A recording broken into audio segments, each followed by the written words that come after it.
Alfred North Whitehead said, "The vitality of thought is in adventure." And adventure is something that I've been thinking about for a long time, the idea of adventure, and it's something that has been motivating me for many years. Now, when you look up the definition of adventure, you usually find that it has to do with danger and risk, but also in the definition, it can be something that is just a remarkable and exciting experience. Adventure can be all kinds of different things. In this book, The Greatest Adventure Stories Ever Told, Lamar Underwood, who edited it, he said this: "The hunger for adventure is a powerful stimulus. We need to plan expeditions and outings that shake us beyond the sensations of common everyday living. Call them whatever you like, adventures, many adventures, we need to go." And concerning whether it's something that's dangerous or something that's just kind of a remarkable, exciting experience, he says that they have something in common, and that is the sense of testing ourselves in both small and sometimes significant ways. I started thinking about the idea of adventure, and it started motivating me when I lived in Wyoming, in the mountains of Wyoming. I'd get out in my truck and I'd drive through the mountains, and I just had this ache in my stomach. I had this ache in my belly because I wanted to get out and do things in the mountains, and I really couldn't, because I couldn't hike, and it tore me up. And so it started motivating, it started creating this mindset in me that I've got to do something about this, and I can do something about this. And so I gave a lot of thought to adventure, and of course to losing weight and everything. And this is in the early 2000s, and I published a little book called Bears Don't Eat Fat People. And in it, I was giving myself some advice as well as other people concerning losing weight and being adventurous. And I just want to share a few things real quick that I had written. We can do it. We can lose the weight no matter how fat we are and no matter how old we are. We must do it because there is too much at stake. Our very lives are at serious risk. I don't know about you, but this is my one shot at life on this earth, and I'm not going to help make it a short one. It's not just the health risks, but also being comfortable at the theaters, the restaurants, and the ball games, experiencing the relationships and creating the bonds that are unlikely to happen by closing out the world. Every single day is a blessing from God and an opportunity to improve. Make goals, not just weight loss goals, but also goals concerning things that you want to accomplish as you lose the weight and after you lose the weight. We may not get in good enough shape to hike the Appalachian Trail, but we can fit in and be comfortable enough to play in the park with the kids and the dog. Be patient. We didn't put the weight on overnight, and we won't take it off overnight. One of the toughest challenges is to remain consistent.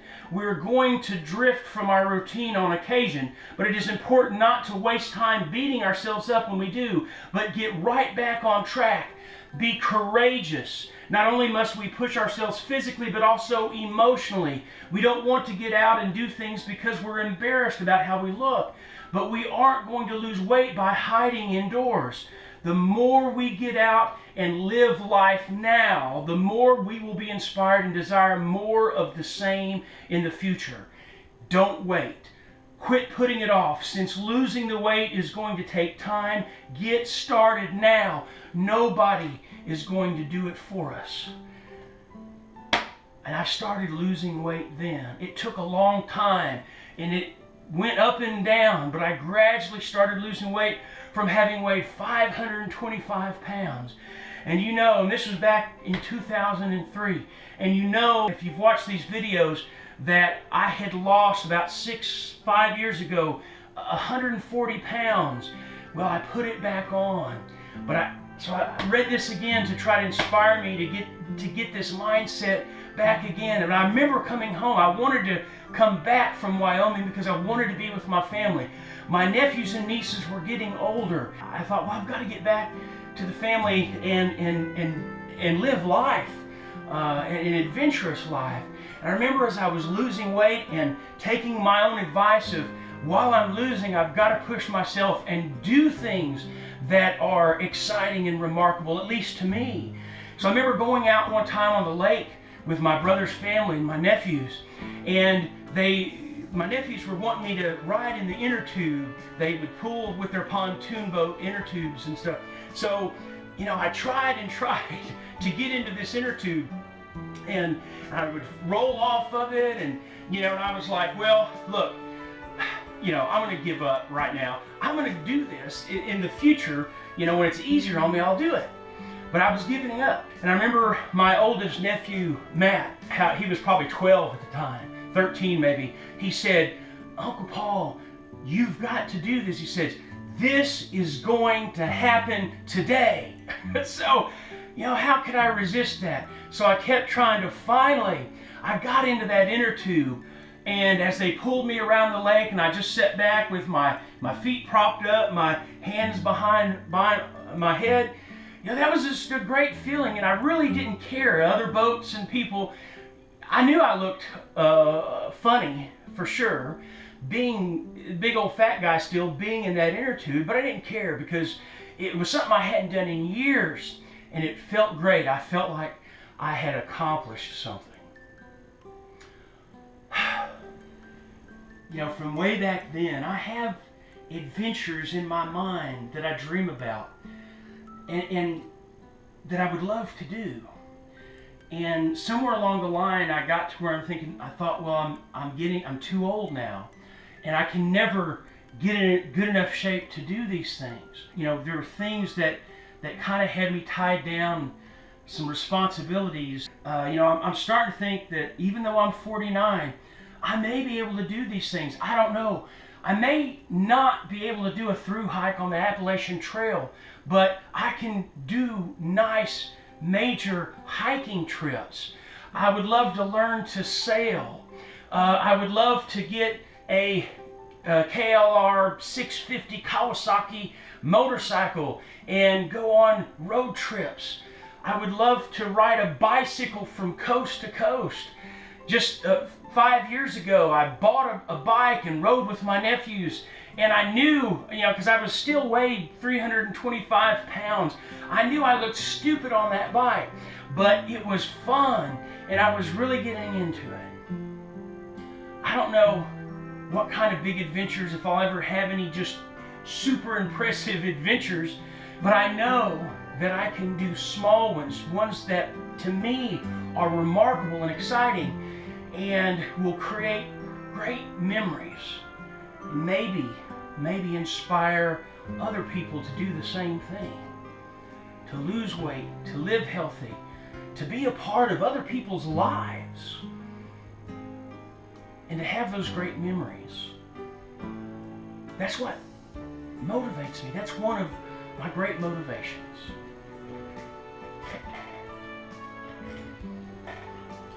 We have to get up off the couches.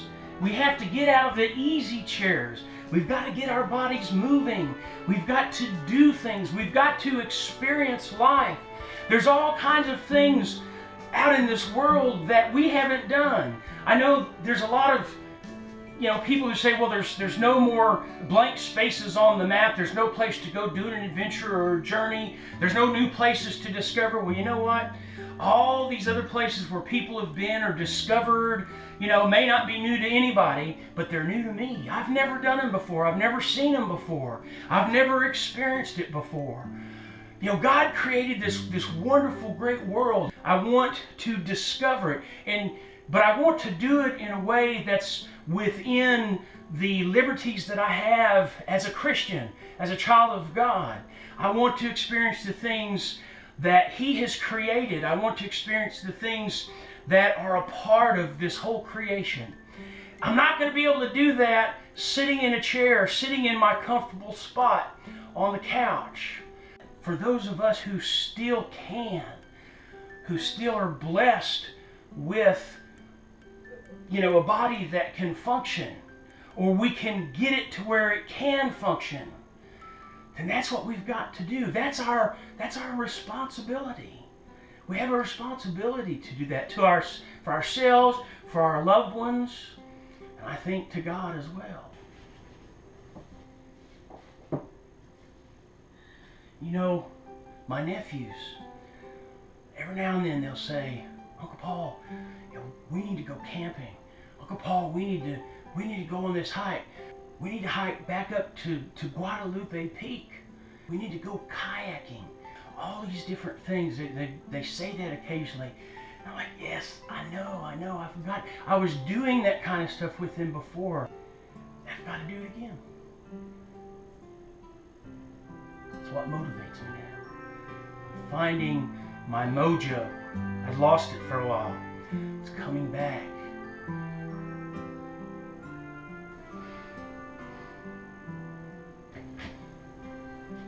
It's time to go do my exercises. Good morning. It is early Sunday morning, and I think I did really good this week. Last night I had supper over at my brother's house. We grilled out and I splurged just a little bit. But I don't think it hurt me because I got a little exercise in while I was there as well. Yeah.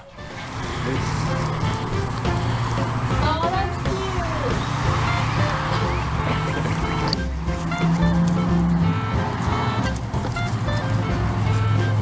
I'm just doing what he did.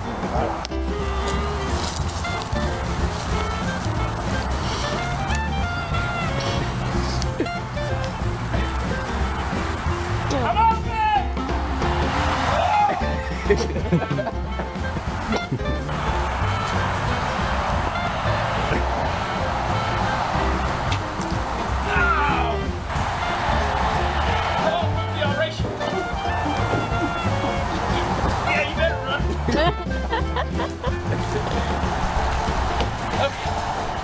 That's my exercise for today.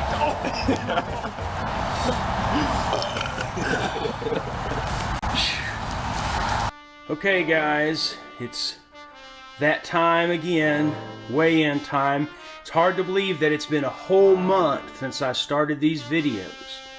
So let's check out and see how I did this week and how I did for the month. Okay, I was at 431 last week. Let's see how I do. Okay, so 31, okay. 1 pound, 2, 3, 4, 5, 6, 7, 8, 9, and maybe 9.5. Let's see, 9.5 pounds on the week. Excuse me a second. Hee-haw! All right. Okay, well, pardon me for that, but okay, so 19 pounds, and so that's 28.5 pounds in the last 30 days, in the last month. All right, so I'm well on my way from going from fat to full of life. Guys, thank you so much. I appreciate the encouragement y'all have been giving me. I have a new blog site. It is blessingofadventure.com. Go there, and it also has a convenient link to my YouTube channel. Guys, please subscribe to my channel and please share it. That's the most important thing. Share it if you would. Okay, guys, I will see you next week.